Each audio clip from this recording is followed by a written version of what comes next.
বাবা, আমার অনেক কষ্ট হচ্ছে, আমি আর সহ্য করতে পারছি না। বৈদ্য মশাই, আমার মায়ের কি হয়েছে?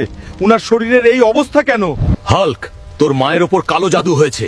তোকে আজ ভোরের আগেই সিংহাসুর দৈত্যের শিং আনতে হবে, না হলে তোর মা সারা জীবনের জন্য পাথর হয়ে যাবে।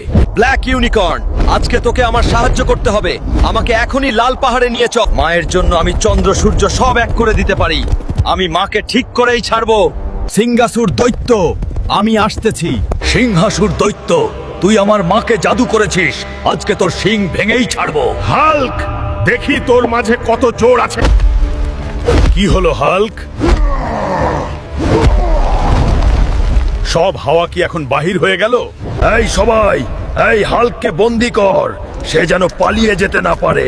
হাহা, এবার তোকে কে বাঁচাবে হাল্ক? সিংহাসুর দৈত্য, আমার কোটি কোটি ভক্ত আমাকে দেখছে। আমি আগামী পর্বে তোকে শেষ করেই ছাড়বো। তোমরা সাবস্ক্রাইব করে আমার পাশে থাকো।